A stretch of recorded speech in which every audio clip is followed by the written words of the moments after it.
یہ ہیں بدلو کی نشریات۔ خوش آمدید کہتے ہیں آپ کو انگیخت میں. میں ہوں شاہپارہ سلیم امتیاز عالم کے ساتھ بدلو چینل پر. دلچسپ بات یہ ہے کہ پی ڈی ایم کے تمام جلسے جو ہیں وہ بہت کامیاب کہے جا رہے ہیں، لیکن سٹل لوگوں کے ذہنوں میں سوال ہے کہ یہ کوئی پہلی دفعہ نہیں ہے کہ ایسی جمہوری تحریکیں چلائی جا رہی ہیں، کیونکہ اس سے پریویسلی بھی جو ہے وہ چاہے فاطمہ جناح کے حوالے سے ہو یا پھر جو ہے وہ بھٹو صاحب کے حوالے سے ہو، مختلف موقعوں پر جو ہے جمہوری تحریکیں چلائی گئی ہیں، اور اس کے بعد جو ہے وہ بات پھر سوال نشان کی صورت میں رہتی ہے کہ آگے کیا ہوگا. یہی کیفیت پی ڈی ایم کو لے کر ہے. سو امتیاز صاحب آپ کیا کہیں گے؟ کیا یہ جمہوری تحریک جو چل رہی ہے کیا کچھ تبدیلی آ پائے گی یا بس یہ آ کے ریلا گزر جائے گا؟ دیکھیے، ابھی تک تو یہ تجربہ رہا ہے کہ پاکستان میں ایک بات تو یہ ہوئی کہ پاکستان میں آمریتوں کے لیے کافی گنجائش ہے. ٹھیک. آمرانہ کلچر، آمرانہ اسٹیٹ، اور جو کلونیل لیگیسی ہے جسے ہم جدید نوآبادیاتی بھی کہتے ہیں دور، بعدس نوآبادیاتی دور، کہ وہی وائس رائے کی طرز کا ایک بیوروکریٹک اسٹرکچر چلا جا رہا ہے جو بڑا پاورفل ہے، اور پولیٹیکل پارٹیز کمزور ہیں. مطلب مسلم لیگ جو تھی وہ کوئی آرگنائز جماعت نہیں تھی، خاص طور پہ جہاں پاکستان بنا وہاں تھی ہی نہیں. مشرقی پاکستان میں تھی، کچھ سندھ میں تھی. تو پالیٹکس نے یہاں روٹ نہیں لیے پکڑے تھے، جبکہ اتھارٹیرین اسٹرکچر زیادہ ڈیولپ ہوتا چلا گیا. دوسرا یہ ہوا کہ اسٹیٹ پہلے دن سے اپنے ایگزسٹنس کے وجودی بحران کا شکار ہو گئی. اچھا. پاکستان کیا ہو؟ ایک اسلامی ریاست ہو، ایک قومی ریاست ہو، ہماری نیشنل آئیڈینٹی کیا ہو؟ ہم نے نیشن اسٹیٹ بننا ہے، ملت بننا ہے، امہ بننا ہے. زیادہ تر تو ہم فکری اعتبار سے پین اسلامزم میں جو علامہ اقبال کے خواب ہیں یا خیالات، ایک ہو مسلم حرم کی پاسبانی کے لیے. ہاں. مسلمان تو جو سب کانٹیننٹ کے زیادہ تر ان خیالات کی اس میں اسیر رہے اور چل پڑے پھر زیادہ خلافت کی بحالی کے لیے. تو مسلم اس علاقوں میں میجورٹی مسلم ایریاز میں کوئی وہ نہیں تھی، پاکستان موومنٹ بھی نہیں تھی. اس میں زیادہ بنگال میں تھی، زیادہ کچھ سندھ میں تھی، اور کچھ کے پی میں تھی، اور کے پی والے مسلم لیگ میں نہیں تھے. باچا خان کی تحریک تھی وہاں پہ. تو پاکستان بننے کے بعد کرائسس ہوا، سیاسی بحران ہوا پہلے ہی، اور ہم نے بہت ڈیلے کر دیا. کوئی ہمارے پاس بلو پرنٹ بھی نہیں تھا مسلم لیگ کے پاس کہ کس طرح کا آئینی نظام چاہیں گے. ٹھیک. اور یہ بھی اندازہ نہیں تھا کہ کس طرح کی پارٹیشن ہوگی اور اس میں کیا خون خرابہ ہوگا، اور اتنی لاکھوں کی تعداد میں لوگ. یہ دنیا کی تاریخ کی سب سے بڑی مائیگریشن ہوئی جو دونوں ملکوں کے درمیان ہوئی. یہاں سے لوگ اجڑ کے گئے، وہاں سے لوگ اجڑ کر آئے، اور یہ خیال ہی نہیں تھا کہ جو اقلیتی علاقوں کے مسلمان وہ آ کے یہاں رہیں گے. نعرہ یہی تھا. نہیں تو اس کا مطلب ہے کہ جیسے ہم بات کرتے ہیں کہ پی ڈی ایم کا ایجنڈا کیا ہے، جب یہ مسلم لیگ کے ساتھ تحریک سٹارٹ کی ہے 47 سے پہلے، تو ان کو بھی نہیں معلوم تو ان کا ایجنڈا کیا ہوگا، کیسے ہوگا سارا یہ جو ہجرت ہے. بس ایک یہ ہوا کہ بس پاکستان بننا چاہیے. کیسے؟ اور یہ ہماری یہ کہ مسلمانوں کی ریاست ہو، لیکن مسلمانوں کی ریاست کہاں ہو؟ وہ تو بنی ان علاقوں میں جو اکثریتی علاقے تھے جہاں پہ اقلیتی سوال نہیں تھا مسلمانوں کا. اقلیتی سوال تو مسلم اقلیتی علاقوں میں تھا، یو پی میں، سی پی میں، بہار میں، ان علاقوں میں، بنگال میں. نہیں، بنگال میں تو میجورٹی میں تھے. صحیح. تو اس میں جو یہ پنجاب بنگال کی تقسیم ہوئی، اس نے ایک اور خوری لائن کھینچ دی فرقہ وارانہ سیاست کے حوالے سے. کمیونلائز ہو گئی پارٹیشن. حالانکہ نیشنل لبریشن موومنٹ میں لوگ یونائٹ ہوتے ہیں. تو ہمارے یہاں پہ تو پنجاب میں تو خاص طور پہ یونس کی گورنمنٹ رہی سال میں رہتے. اس کے بعد ہم دیکھتے ہیں کہ وہ جو کرائسس ہوا، وہ جو جسے میوزیکل چیئر گیم کہتے ہیں، پولیٹیشینس کی 6-7 وزیر اعظم آئے اور صبح شام آتے اور جاتے رہے، ایک اسٹیبل سسٹم نہ بنا. اور کہیں جا کے 1956 میں آئین بنتا ہے، اور تب تک فوج کا عمل دخل شروع ہو گیا تھا. ایوب خان ڈیفنس منسٹر ہو چکے تھے، اور انہوں نے پاکستان کے آئینی نظام کے بارے میں کچھ خیالات. آپ کو لگتا ہے کہ تب ہی فوج کا عمل دخل شروع ہوا تھا، اس سے پہلے نہیں تھا؟ یہ 1954 میں باقاعدگی سے شروع ہوا. پہلے غلام محمد اور بیوروکریسی اور سکندر مرزا، یہ لوگ خوش تھے اس بات سے کہ گورنر جنرل کا نظام ہے. مطلب قائد اعظم گورنر جنرل بنے، ان کے بعد بنے خواجہ ناظم الدین، انہیں ہٹا کر انہیں وزیر اعظم بنا دیا گیا، اور غلام محمد جو تھے، جو بیوروکریٹ تھے، انہوں نے وہ گورنر جنرل بن گئے. صحیح. وہاں سے آغاز ہوا یہ آمرانہ طرز کا. ہسٹری کی بکس تو یہ بھی کچھ انڈیکیٹ کرتی ہیں کہ 47 میں ہی جو ہے یہ ڈیورنگ دا کشمیر ایشو جو ہے یہ کچھ مزاحمت تب بھی تھی. وہ کشمیر ایشو تو ایک ایسا ہوا نا کہ پارٹیشن کی ایک وہ ہے نا ریمننٹ، کہ جو پارٹیشن کا جو اصول طے کیا گیا تھا اس کے حساب سے کشمیر میں کو میجورٹی مسلم اسٹیٹ ہونے کے باوجود انہیں وہاں پہ کا جو تھا راجا اس نے فیصلہ کر دیا. تو میں یہ اب آ جاتے ہیں آگے، جب یہ مسلسل ڈکٹیٹرشپ جو نہیں، خاص طور پر بیوروکریسی اور فوج، سول اور ملٹری بیوروکریسی نے پاور اپنے ہاتھ میں لے لی، جو 58 میں جو مارشل لگا، وہ ایک لمبا پیریڈ ہے 10 سال کا. بالکل. ایوب خان کے زمانے میں اس سے پاکستان کی نئی ریاست کا بنیادی سٹرکچر طے ہو گیا، جو کہ اتھارٹیرین تھا. اس میں جو پالیٹکس کی گنجائش جو تھی وہ لوکل باڈیز کے لیول پہ رکھی گئی. صحیح. کہ اس سے زیادہ میونسپل سے زیادہ پاور ہم نہیں دیں گے. ڈپٹی کمشنر کا آپ کو مجھے اندازہ ہے کہ ڈپٹی کمشنر کتنا اتھارٹیٹیو ہوتا تھا ڈسٹرکٹ میں ایوب خان کے پیریڈ میں، اور اس سے پہلے بھی. ٹھیک. اب اس کی شاہی ہوتی تھی. اب پھر یہ ہوا کہ جب اس کے خلاف جو پاکستان میں جو بڑی تبدیلی آئی وہ 68 میں آئی. میں اس وقت پی ڈی ایم کی تحریک کے حوالے سے وہ 68 کی طرح کا یا اور طرح کا عوامی ابھار نہیں دیکھ پا رہے اب. اچھا. 68 کی تحریک نے پاکستان کی سارے سیاسی کلچر کو بدل دیا. اچھا. پاپولر عوام کی شرکت، مشرقی پاکستان میں عوامی لیگ جیت گئی، ایک سیکولر نیشنلسٹ پارٹی جو پاکستان میں آئین کی اور سویلین سپریمیسی کی بات کر رہی تھی. ویسٹ پاکستان میں بھٹو صاحب جیت گئے جو کہ ایک سوشلسٹ اور عوامی ایجنڈے پہ جیتے. بالکل. بڑے بڑے بزرگ گئے، جاگیردار شکست کھا گئے. تو ہم نے دیکھا کہ جو اینٹی ایو موومنٹ تھی پاپولر، اس نے پاکستان میں کوئی سیاسی ماحول بنایا. اچھا، میں سوری آپ کو ایک بات پھر ایک ایرا میں ایک ڈیکیڈ آپ کہنے پیچھے لے کے جانا چاہتی ہوں. مجھے یہ چیز بتائیے گا کہ جب فاطمہ جناح کے اگینسٹ جو ہے آمریت جیتی یا فاطمہ جناح کے اگینسٹ، تو فاطمہ جناح کا جو پولیٹیکل پوائنٹ آف ویو تھا، جو ان کی ٹریننگ تھی وہ قائد اعظم کے جو ہے سرپرستی میں ہوئی تھی، تو کیا وجہ بنی کہ وہ نہیں جیت پائیں یا عوامی جو ہے ریپرزنٹیشن نہیں کر پائیں؟ بنیادی وہی جھرلو سلیکشن. تو یہ تو بہت پرانا پھر واقعہ ہے نا. کمبائنڈ فاطمہ جناح بہت سویپ کر گئی تھی مشرقی پاکستان میں. ویسٹ پاکستان میں بھی جیتی تھی، لیکن انہوں نے الیکشن کو رک کر دیا، حالانکہ وہ 80,000 کا ایک الیکٹرل کالج تھا. فاطمہ جناح نے مجھے یاد ہے کہ کہا سی او پی کی لیڈرشپ کو، میرے بھائی ہوتے تھے ان کے پولنگ ایجنٹ کراچی میں، ٹھیک، کہ ہم جاتے ہیں، جا کے پریزیڈنٹ ہاؤس میں جا کے وہاں سے اعلان کرتی ہوں میں صدر منتخب ہو گئی ہوں. تو کمبائنڈ اپوزیشن پارٹی پیچھے ہٹ گئی. ٹھیک. لیکن پھر اس کے ہم دیکھتے ہیں کہ 65 اور ہو گئی اور زوال ہو گیا ایوب خان کا، اور پھر یہ موومنٹ بنی. صحیح. اس کے بعد کیا ہوا کہ جب 73 کا آئین بنا بھی تو وہ بنا جب ملک ٹوٹا. صحیح. اور ڈیفیٹ ہوئی جنگ میں اور کوئی راستہ نہ رہ گیا، تب بھی یحییٰ خان اور ان کے ساتھی سوچ رہے تھے کہ ابھی جاری رکھیں گے، کہ فوج میں کچھ لوگ سامنے آئے کہ نہیں اب یہ سلسلہ نہیں چل سکتا. تو 73 کا آئین تب بنا. ٹھیک. اس کے پیچھے اتنی موومنٹ تھی اور اس کے پیچھے اتنی مزاحمت تھی. اور 73 کا آئین بھی پھر ایک طرح کا سمجھوتا ہوا.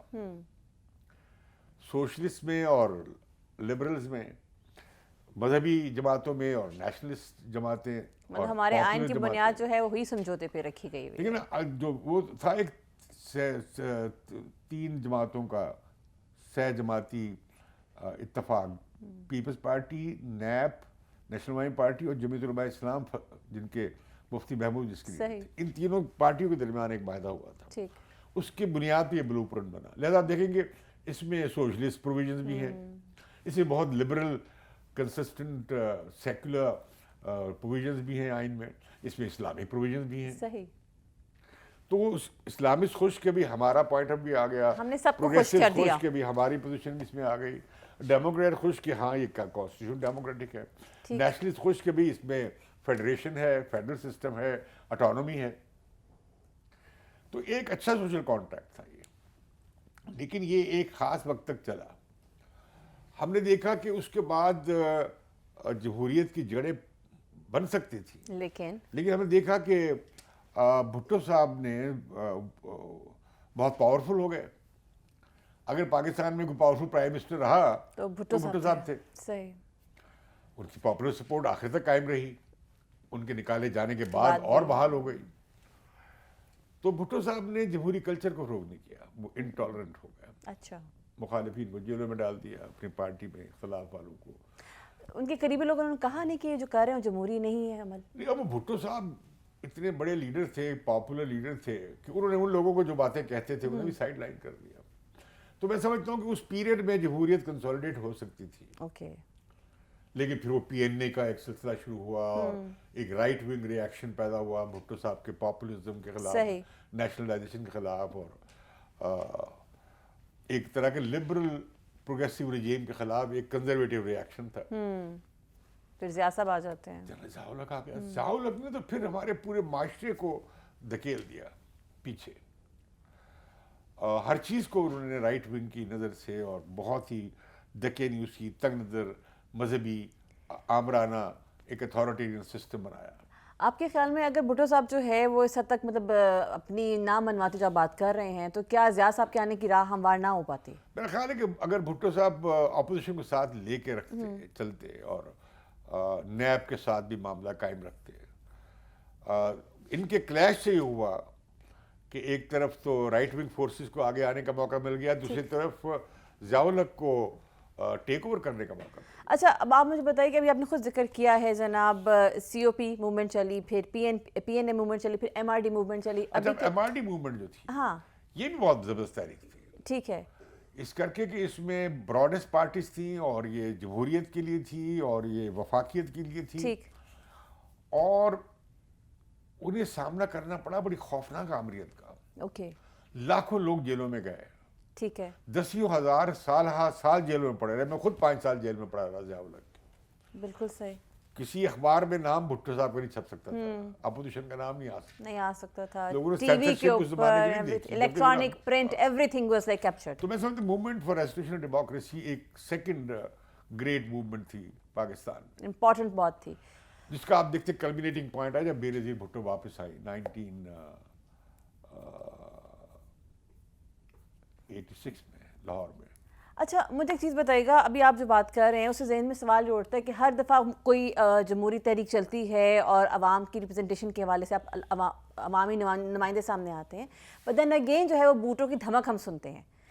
سو صورتحال جو آن اینڈ آف کیا وجہ؟ اس کے بعد پھر یہ ہوا کہ جب ضیاء الحق کریش میں مارے گئے تو اس کے بعد راہ ہموار ہو گئی دوبارہ جمہوریت کی بحالی کی. اس کے بعد یہ ہوا کہ پھر پولیٹیشنز آپس میں لڑے. ٹھیک ہے. نواز شریف کو کھڑا کیا گیا تھا بے نظیر کے خلاف، ہم یہ کہہ سکتے پھر بے نظیر کھڑی ہو گئی نواز شریف کے خلاف. پولیٹیشین کچھ دیر کے لیے آپس میں لڑے، اس کے بعد پھر واپس بھوت آ گئے. ظاہر ہے. اب اس میں کیا ہوا کہ مشرف آ گئے. اب مشرف کے آنے کی کوئی تک نہیں تھی. صحیح. سوائے اس کے کہ مشرف. لیکن آپ یہ نہیں کہتے مشرف صاحب نے جو میڈیا کے راستہ مار کیا، جتنے چینلز آپ کو دکھائی دے رہے ہیں ان کو لائسنس دیے، سب لوگ جو بیٹھے بات کرتے تھے. کہ جب ہوئی کہ یہ جو کارگل کی لڑائی ہوئی تو اس میں انڈیا میں الیکٹرانک میڈیا تھا تو اس نے بڑا افیکٹو رول پلے کیا تھا. ٹھیک ہے. تو پاکستان کے بعد کوئی پرائیویٹ میڈیا تھا ہی نہیں الیکٹرانک. تو مشرف کو یہ سمجھ آیا کہ نہیں یہ ہونا چاہیے. دوسرا مشرف کا خیال یہ تھا کہ وہ بہت ٹیلی ویژن پہ وہ جرنلسٹ کے وہ بڑے پاپولر ہیں اس لیے کہ وہ کافی بولتے تھے. صحیح. اس لیے شروع ہو گیا، شروع ہونا تھا تاریخ کا. اب جیسے مشرف کے زمانے میں سوشل میڈیا نہیں تھا اس طرح. اچھا اب مجھے بتائیے آپ کے خیال میں اب جو پی ڈی ایم کا ہوتا دیکھ رہے ہیں، آپ کے خیال میں آگے کیا مستقبل دکھائی دیتا ہے؟ کیونکہ کافی تصادم والی صورتحال ہے. لیکن اس میں اب دیکھیں نا، اس وقت میں نہیں سمجھتا کہ یہ انٹائرلی سلیکشن کا معاملہ تھا. یقیناً پری پول کچھ اس طرح کا سسٹم ہوا. اچھا. لوگوں کو اٹھا کے بھر کے پی ٹی آئی میں شامل کرایا گیا. لیکن ان پارٹیز، دونوں پارٹیز سے بھی لوگوں کا ایک ریزنٹمنٹ تھا، پارٹیز آف دا اولڈ رجیم. ٹھیک. کہ بھی انہیں دیکھ لیا ہے، دو بار دیکھ لیا ہے، اب مزید کو دیکھیں، یہ نیا آدمی ہے. اب کیا؟ اب تو تیسری پارٹی سے بھی لوگ کافی خفا ہیں، تو تینوں پارٹیوں سے جو ہے ریزنٹمنٹ ہوگی، اب آگے کیا؟ واپس بوٹس. اب دیکھیے نا اس میں مسئلہ یہ ہے کہ اب یہ جو معاملہ ہے ہم نے دیکھا کہ ہماری جو جمہوری مزاحمتوں کے نتیجے میں کچھ دیر کے لیے جمہوریت تو آئی لیکن وہ ٹھوس بنیادوں پہ قائم نہیں رہ سکی. اس کے بارے میں سوچنا چاہیے. اب پی ڈی ایم بن گئی ہے. کیا مسلم لیگ نے اپنی تمام جو ماضی کی غلطیاں تھیں اور اسٹیبلشمنٹ کے ساتھ مل کے جو سیاست کرتے تھے جمہوری سیاست کے خلاف, کیا اس سے سبق سیکھ لیے ہیں؟ اس کو ایسے ریفریز کر کیا لینا, انہوں نے اپنے آپ کو ڈیموکریٹائز کر لیا ایک پارٹی کے طور پہ؟ کیا پولیٹیشینز جو ہیں وہ اپنے آپ کو اس بات کے لیے تیار کر لیں کہ انہوں نے جو ہے وہ ذاتی مفاد نہیں دیکھنا بلکہ عوامی مفاد کے لیے اس جمہوری عمل کو چلتے رہنے دینا ہے؟ نہیں, مفادات کی سیاست تو ہوتی ہے. یہ پارٹیاں کسی نہ کسی مفادات کی, جیسے نواز شریف کی پارٹی ہے زیادہ تر تاجروں اور کاروباری لوگوں کی نمائندہ ہے. صحیح. اب پیپلز پارٹی میں ذمہ دار اشرافیہ کے ساتھ ساتھ کسان اور غریب عوام مزدور, ٹھیک ہے, ان کی کچھ سپورٹ بھی انہیں ہے. جیسے عمران خان جو ہے ایک نئی مڈل کلاس جو تھی اور یوتھ اس میں پاپولر ہو گئے, لیکن ان پارٹیوں نے اپنے روٹس نہیں بنائے. اچھا. پھر ان پارٹیوں کا اپنا کریکٹر بھی ڈیموکریٹک نہیں ہے. اوکے. یہ فیملی سینٹرڈ پارٹیز ہو گئی ہیں. سو آپ مجھے یہ بتائیے, اب اس میں ہم جی آپ مجھے یہ بتائیے, ہم ہمارا پروگرام اختتام کی طرف جا رہا ہے تو I would like to know آپ کیا کہتے ہیں ابھی کے لیے, آپ کے کیا کنکلوژن کے ساری سچویشن کو دیکھتے دیکھیے. اب تو یہ تو ہوا ہے کہ پی ڈی ایم نے ایک بڑا ریڈیکل ایجنڈا دیا ہے کہ سول ملٹری تعلقات کو ہم نے ٹرانسفارم کرنا ہے آئین کی اسپرٹ کے حساب سے. ٹھیک ہے. یہ تو ایک اچھا ایجنڈا ہے. اوکے. اور یہ کہ ہم انسانی حقوق و آزادیوں, میڈیا کی آزادی اور عدلیہ کی آزادی اور ایک سسٹم, ڈیموکریٹک سسٹم کو لائیں گے. ٹھیک. لیکن اس کے لیے ان جماعتوں میں ابھی تک وہ تیاری نہیں ہے. یہ جو خیال ہے نا کہ ملتان کے جلسے کے بعد جب لاہور کا جلسہ ہوگا تو حکومت چلی جائے گی, مجھے یہ سمجھ نہیں آتی کہ یہ نوشن جو ہے, یہ خیال کیسے یہ پرچار کیا جا رہا ہے. میں نہیں سمجھتا کہ چند جلسوں سے عمران خان کی حکومت چلی جائے گی. آپ کو ایسا نہیں لگتا کہ آپ کو جو ہے یہ میسج جو بھی ہمارے مین ریپرزینٹیٹیو ہیں, لیڈرز جو ہیں, ان تک پہنچانا چاہیے کہ نہیں دیکھیں نا, اب یہ سارا ان کا سارا پی ڈی ایم کیا چاہتی ہے, اصل میں چاہتی ہے کہ جو کہا جاتا ہے پاپولرلی کہ عمران خان اور فوج ایک صفحے پہ ہیں, وہ چاہتے ہیں یہ ایک صفحے پہ نہ رہیں. ٹھیک ہے. بظاہر وہ جمہوری طریقے سے کہتے ہیں لیکن کہ جی دیکھیے آپ سیاست میں کیوں مداخلت کرتے ہیں, آپ ٹھیک ہے قانونی طور پہ جو آپ کی ذمہ داری بنتی ہے لا اینڈ آرڈر, سلامتی, دفاع, اس کے حوالے سے کریں, لیکن یہ آپ جو پارٹی پالیٹکس ہے اس سے آپ دور رہیں. ٹھیک ہے.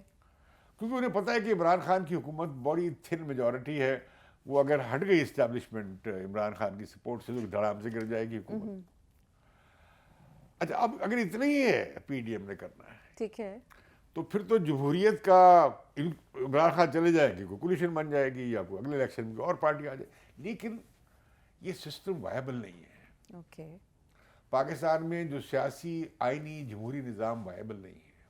ہمارے یہاں دیکھیں نا, بھکرا نے تحریک چلائی عدلیہ کی بحالی, بیچ میں نکل کون آئے, چیف جسٹس افتخار چودھری, ثاقب نثار. صحیح. انہوں نے کیا کیا, انہوں وہ سب سے بڑے پولیٹیشین بن گئے. وہ ان کی فرنٹ پیج پہ وہ ہوتے تھے ہر روز. آج انہوں نے فلاں وزیر کو طلب کر لیا, آج فلاں کو نوٹس دے دیا.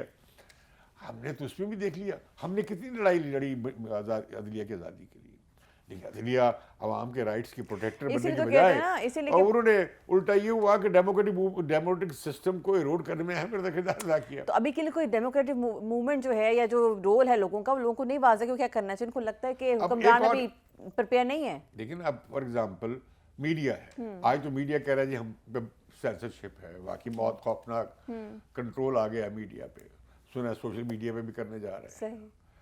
لیکن جب میڈیا فری تھا ان دونوں حکومتوں کے دور میں, تو انہوں نے 10 سال پیپلز پارٹی گورنمنٹ تھی یا مسلم لیگ کی, اس میں انہوں نے کوشش کی انڈرمائن کرنے کی پورے پولیٹیکل سسٹم کو, یہ جانے بغیر کہ اگر ہم نے پولیٹیکل سسٹم کو انڈرمائن کر دیا تو خود بطور سول ادارے کے اپنے ہاتھ کو کاٹ رہے ہیں, اپنی بنیاد اکھاڑ دے گا. اور آج یہ ہوا کہ میڈیا فارغ ہو گیا. یہ آپ کا پوائنٹ بہت ویلڈ ہے.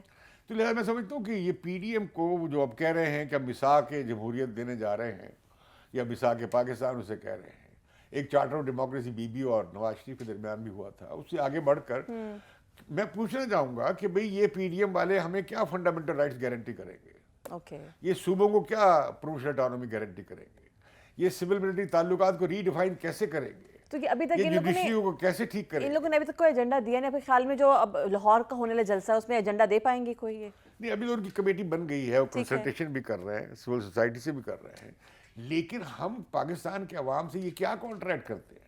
ہم کوئی کانٹریکٹ ایک سوشل کانٹریکٹ کریں پاکستان کے عوام سے. میں اب بار بار ہر عامر کے خلاف میں جیل میں گیا ہوں, ہر فوجی حکومت میں جیل میں گیا ہوں, ہر عامر سے لڑے ہیں. آپ کا کیا پلان آج ہے میں پوچھنا چاہتا ہوں کہ بھئی یہ پہلے سے کیسے مختلف ہوگا, اور یہ مجھے کیسے گارنٹی کریں گے کہ پاکستان میں ایک اچھا جمہوری نظام اور ایک آئینی نظام, قانون کی حکمرانی کا نظام آ سکے. پھر سب سے بڑھ کے سوال یہ صحیح کہ آج کل بڑی غریبی کی بات کر رہے ہیں اور مہنگائی کی بات کر رہے ہیں, آئی ایم ایف میں بڑی تنقیدیں کر رہے ہیں. سوال یہ کہ ان کا اکنامک ایجنڈا کیا ہے؟ ٹھیک, یہ کون سا ڈیولپمنٹ کا ماڈل لانا چاہتے ہیں؟ یہ وہ جو آئی ایم ایف کر رہا ہے وہ رکھیں گے, یہ بہت ویلڈ کوسچن جو آپ پوچھ رہے ہیں. یا پھر وہ جیسے چائنا میں ایک ماڈل ہے پیپل سینٹرڈ ڈیولپمنٹ کا, انہوں نے پرائیویٹ کیپٹلزم کو بھی رکھا ہے اور سوشل اسٹرکچر کو بھی رکھا ہے, صحیح, اسٹیٹ کا کنٹرول بھی رکھا ہے, ڈیولپمنٹ بھی کی ہے اور عوام کو امپاور بھی کیا ہے, غریبی سے بھی نکالا ہے. چلو بھی اس طرح کی چیز لے آؤ.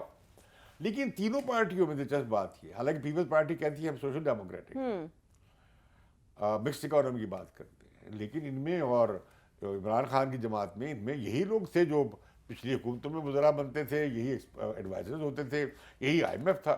تو یہ کس طرح مختلف ہوگا؟ ممکن ہے کہ شاید کچھ مختلف کر پائیں کیونکہ آپ سوال ویلڈ اٹھا رہے ہیں, اور آئی ریلی ہوپ کہ جب تک یہ جلسے تو مجھے تو نہیں نظر آتا کہ یہ جنوری پتہ نہیں کیا تاریخیں کہاں سے آ رہی ہیں, بلکہ ہم نے دیکھا کہ زیادہ ایک صفحے پہ ہوتے نظر آ رہے ہیں. ایک صفحے ہوتے نظر آ رہے ہیں. ریلی ہوپ کہ تھنگس گیٹ بیٹر اور صورتحال واضح ہو, جو کہ مین آپ کا پوائنٹ ہے اور بالکل ویلڈ پوائنٹ ہے, کیونکہ آپ اپنے صورتحال واضح نہیں کریں گے تو کافی کنفیوژن جو ہے کافی میس کریٹ ہوتا چلا جائے گا. تھینک یو سو مچ, بہت شکریہ آپ کا امتیاز صاحب. آپ سن رہے تھے انگیخت میں امتیاز عالم صاحب کا تبصرہ, بات ہو رہی تھی پی ٹی ایم کے ایجنڈے کے حوالے سے, عوامی تحریکوں کے حوالے سے, اور آگے ہم مستقبل میں کیا دیکھ پائیں گے اس کے حوالے سے اندازہ لگایا جا رہا تھا. آپ سے ملاقات ہوگی اگلے پروگرام میں, تب تک کے لیے مجھے یعنی کہ شفارہ سلیم کو اجازت دیجیے, اور اگر آپ نے ابھی تک بدلو کو سبسکرائب نہیں کیا ہے تو سبسکرائب کر لیجیے اور بیل آئیکن کو پریس کر لیجیے. اللہ حافظ. یہ ہیں بدلو کی نشریات.